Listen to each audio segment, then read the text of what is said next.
Welcome back to Measurement Talks. Hot off the slopes. Brian Cano. Hot off the slopes. Dude, what do you do? What are you? Are you a skier? Are you a snowboarder? What are you? You know, after Aspen, I think I can't say I'm either. Quite honestly. You're like I am a colored person, Rishabh. We don't. Oh my God. We do not. Yeah, we don't do that. So, look, I've snowboarded before. I consider myself someone that could snowboard and has snowboarded and was not horrible. Wasn't great, but wasn't horrible. But it was in the West Coast, and I think like Mammoth and Big Bear on the West Coast, very forgiving, very nice, very polite mountains. Aspen is a little bit unforgiving, and so I was just not having a day, not at all. And there was moments where I just wanted to tap out. I was like, where are the snowmobiles? Like, please, someone pick me up here. Oh my God. But it was a blast. That aside, so the snowing, the skiing and snowboarding aside, the event was incredible. It was very intimate, well curated, and got to nerd out with brands that are at my level or higher. And I think that really allowed the event to be one of the best that I've been to. They did a great job, again, curating folks that give us a readout of like who are the types of people who are. I mean, you don't need to name names, but give us a sense for like who are the types of people who went to this event. Yeah. Like give us the general demo. Mostly C-suite level marketing up. VPs, yes, and then some founders here and there. I think that the sizes of the brands were, a healthy range of smaller, and some that were conglomerate, like 100 million plus. Small. I think on the smallest side, everybody there seemed to be doing like 5 to 10 million annually. So, we were able to talk very tactfully. And the beautiful thing about that one of the sessions was it was all about media mix diversification, and I got to nerd out about TV and sort of this concept of CPM arbitrage, right? Like, as marketers, we forget that our whole job is to find attention as cheap as possible and maintain that attention and take up that mental availability from consumers. And the way that this presentation was provided, and sort of providing even a snapshot on like how their portfolio of brands is seeing CPMs across the industry, from social to linear TV to connected TV to display to even like some email display concepts as well. It was super incredible, very insightful. And so now I'm on a mission. I'm like sort of invigorated and excited to go on this mission to find the cheapest CPMs possible where my audience is at, and turn that attention and that mental availability into something that can help sort of a tide that lifts all ships for Meta, for TikTok, for organic SEO, especially as a category and a product where we are driving a lot of awareness, not just for the brand, but the product and the technology itself. Dude, one of the things that I think people underappreciate is when they think about the CPM for a given channel, people have this belief that like organic means free, which it doesn't.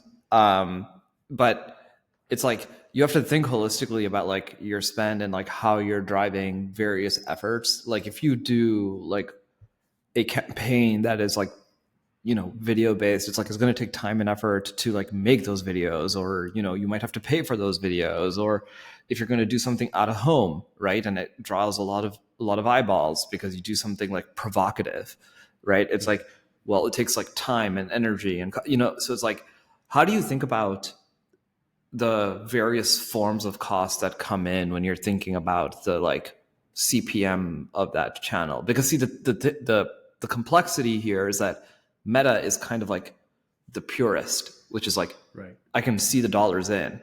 And so it's easy to know what the cost is.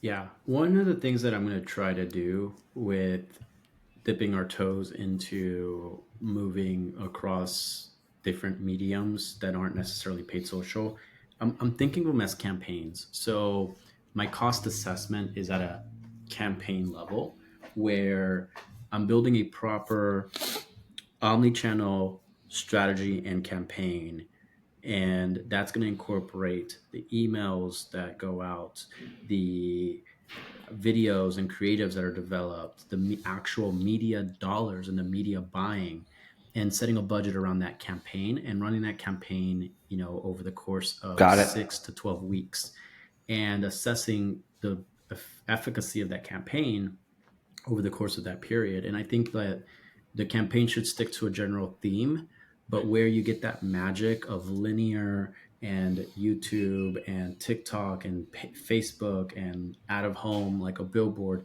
where that magic happens is when they are all in synchrony and sort of a symphony, all working together and all sort of saying similar things, but within their own mediums.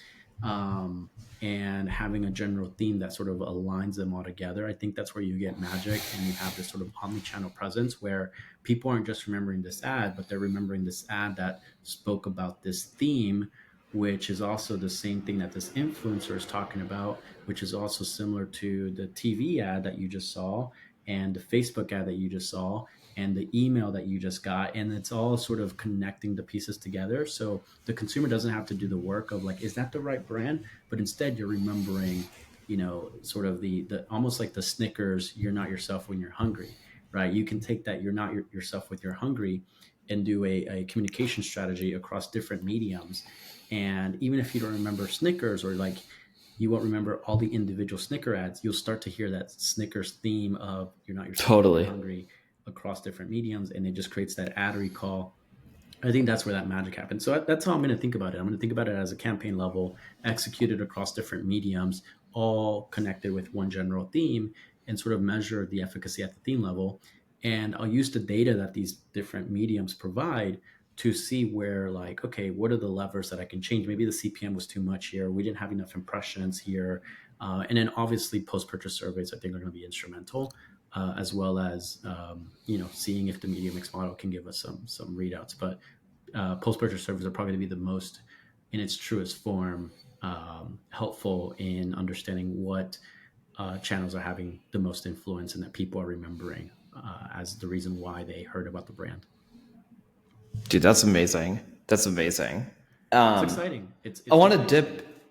Yeah, dude, I want to dip a little bit into like maybe just like a couple of minutes into what the heck is going on with Meta right now. Yeah. All I know is David Herman is not happy. That's all I know with high certainty. And yeah, anyway, I'm curious what you think. Let's do a quick couple of minutes, and then I want to. We're so hot on this topic of like campaign measurement. I want to get your views specifically on Amazon as our evergreen topic. Yeah. Well, so Meta. So I was at D2C Ski when this happened. You should have seen the collective sigh in the room when everybody was like, yeah. So I think, was it Friday or Thursday? I can't remember what date it was specifically, but we got some overspend issues again, right? So we've had this, and this is the most frequent I've seen. So the last major overspend issue that we had was last April. Yep. And we had it on Valentine's Day, 2/14. And then a little over a month later, we have another overspend issue, right, in March. This one wasn't as bad, thankfully. The period of time that it went by, I think, was a lot shorter. And I'll throw some numbers. We overspent on the 14th of February by like 50 grand. Yeah. And this time, I think it was only like 25. Only. It was only 25 grand. So yeah. We went from overspending a Tesla to overspending a Camry, but in either case, it's a car. Yeah, I know, right? But hey, on the bright side, maybe next time we'll only spend a used Honda Civic, and it'll only be 10 grand. Um, yeah, so we overspent. I will say, so yes, we took a hit that day. However, this time the performance sort of hangover wasn't as pronounced as the 14th. Basically, after that meta overspend issue on the 14th, from the 14th through about March 3rd, performance was wacky. It Horrible. was Yeah, so yeah, yeah, yeah. volatile, just so wacky. This time, it kind of like we had an incredible Saturday, an incredible Sunday, an incredible Monday, and then Tuesday was weird. Tuesday and Wednesday were weird, specifically yesterday, actually, or Wednesday, the 27th. I started to do a breakdown to see where is Meta spending this money? Like, where's the issue? Where's it breaking? Uh, Reels. The story, the hot button topic is Reels and reels. stories. We Yeah, haven't that's even what touched everybody's on. been chattering about on Twitter. It's like, I'm like, why is everybody so hot and heavy on reels and stories? And it's like, That is I so guess true. they're trying to like they must be trying to tweak the algorithm on those two feeds because they're like, we've got to figure out how to better monetize those. And of course, it's at the cost of all the brands who are currently have like, broad ads, Yeah, right? So yeah. So we haven't talked about this. I hadn't seen those communications, but that's I saw a lot of that into reels and stories and Facebook in general. So I analyzed yesterday. This is a fun exercise, by the way, to do whenever these things happen. You do a breakdown, and you do a breakdown of the day that was affected, or the day after, or the day that you see like something's broken.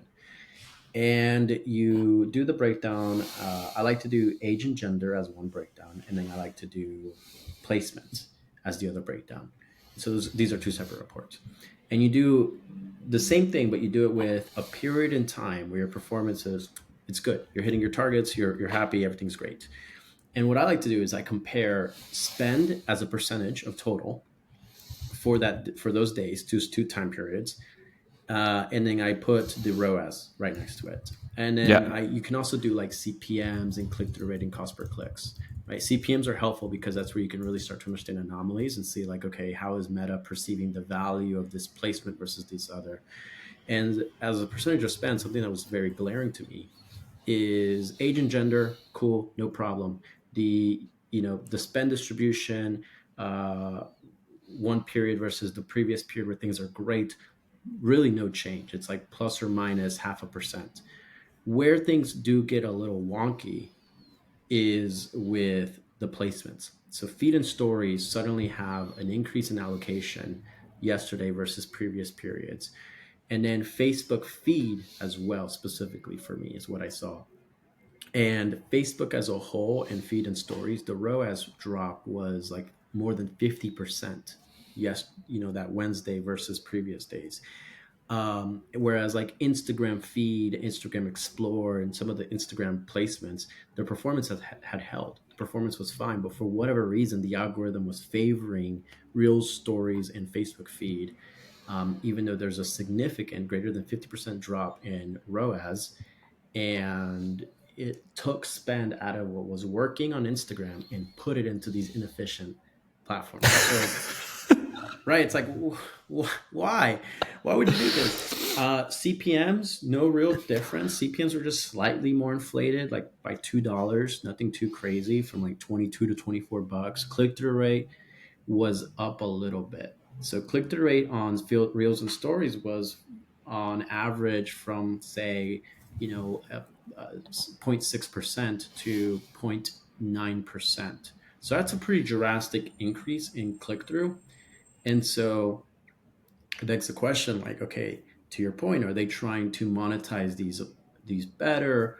Are they now opening up the auction where Meta would specifically go after people that had a high propensity to purchase, and now it's like, wait, we need to monetize these ads better. So by doing that, we need to create more inventory, and maybe you create that inventory by showing the ads to the people that just like to click stuff but never buy, right? That would explain why there's a high click-through rate. Maybe the high click-through rate is sort of a feedback loop to tell the algorithm this is what people want to see, that then pulls more spend away from other placements that are working, and now you've got this sort of like little flywheel effect of low quality traffic, increase in spend because they are engaging, lack of Yeah. conversions, and then you end up with a bad day.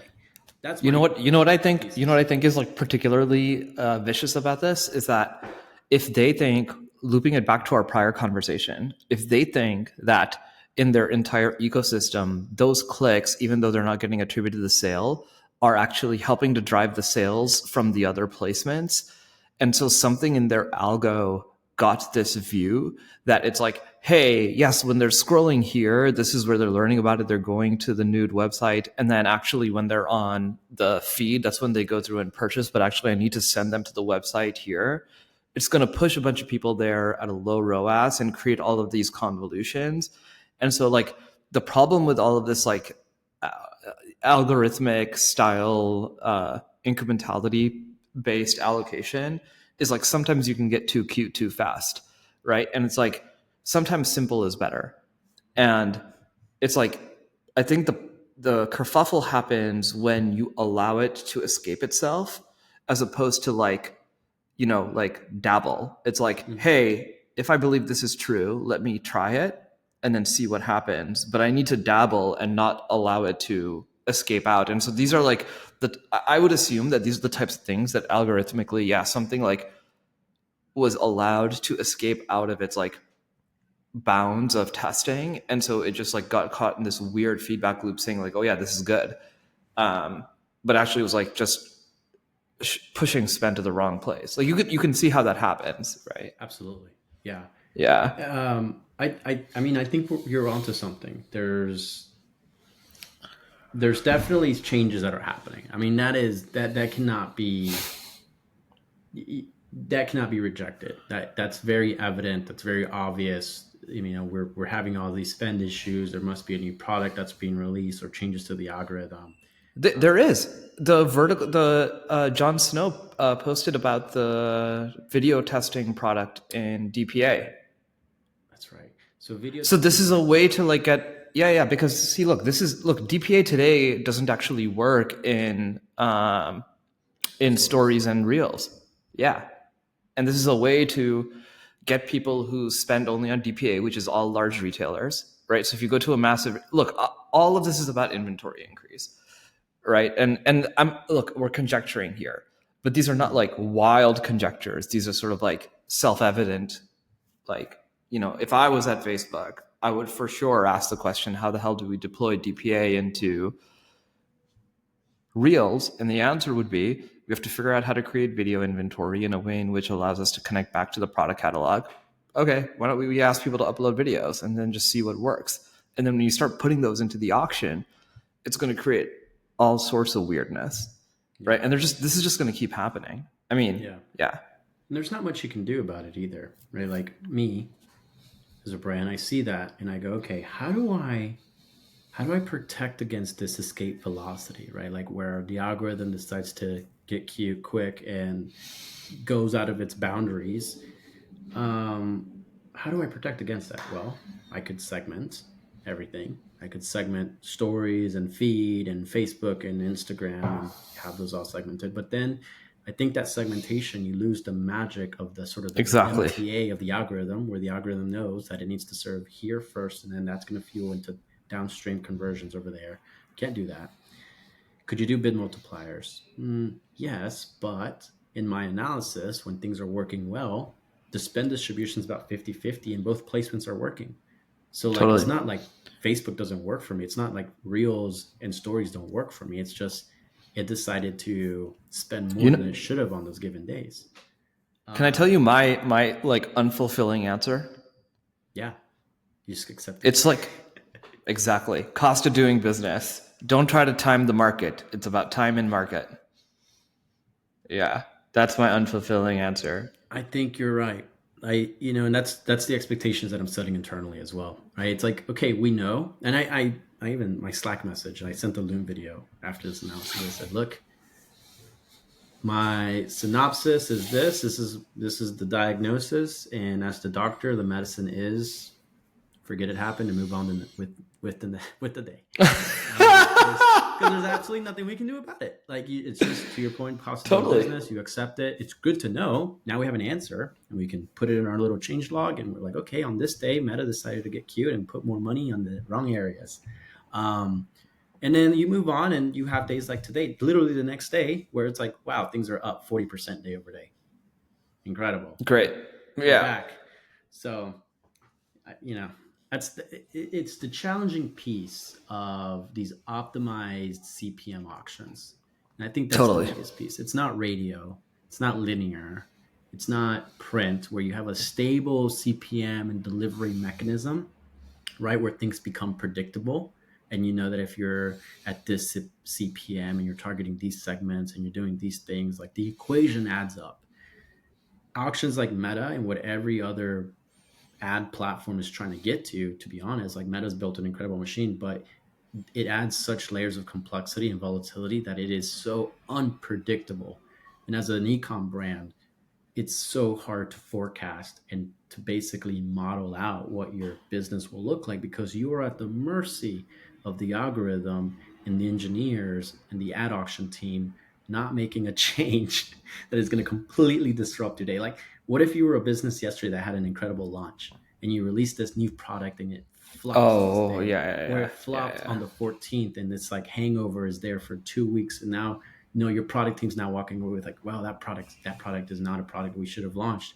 We need to deprecate this product. And it's like, actually, the product's incredible.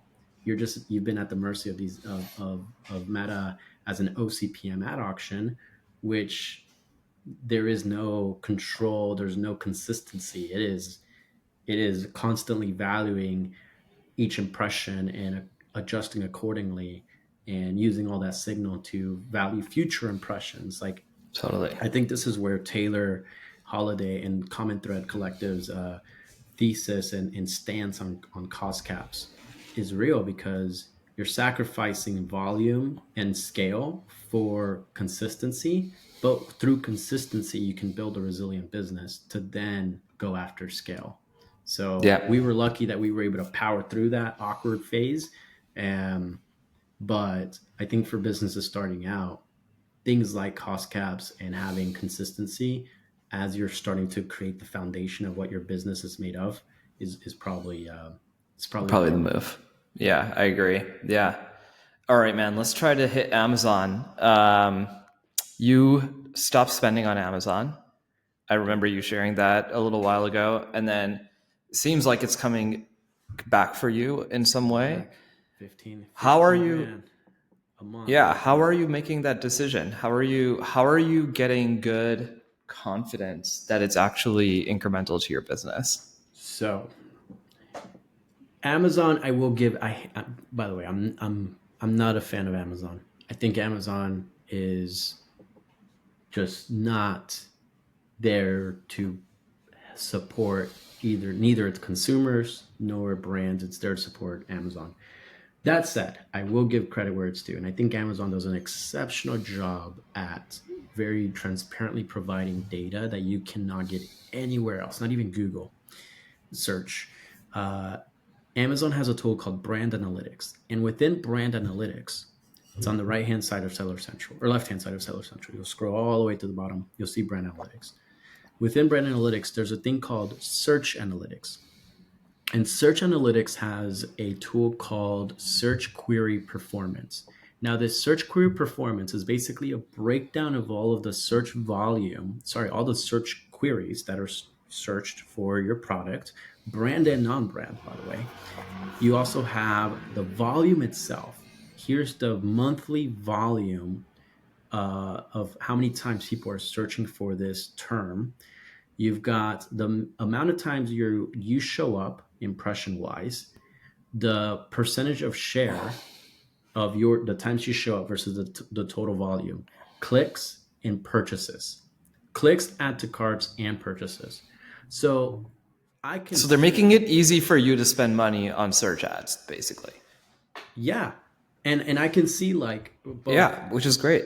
what both brand, category, and competitor. I can see the volume of each of the impressions that fall within those buckets, how many times we show up out of the total volume, how many times people click out of the total times we show up, how many times people add to cart out of the times that people click, and how many times people purchase out of the times people add to cart. So I can see this incredible funnel and breakdown effect.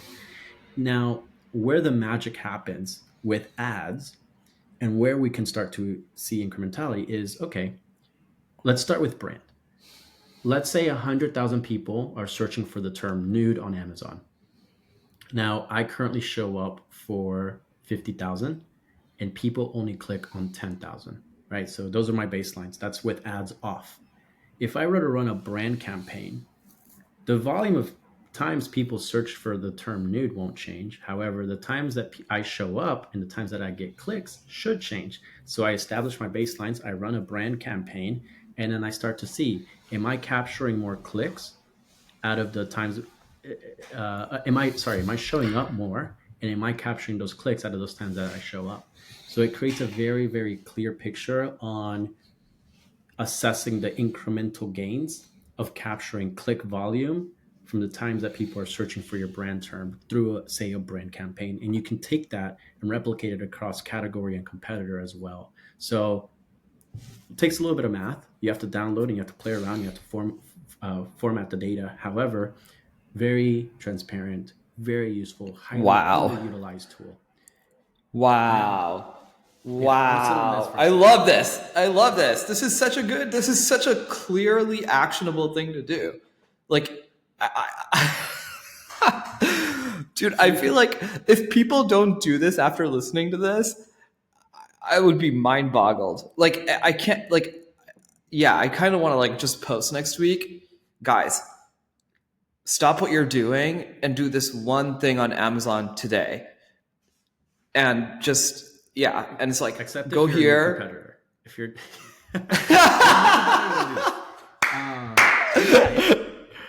it's highly actionable. You can do it right now. Oh my God. Take about 15 minutes. So, okay. So we did this analysis. We're like on week 3.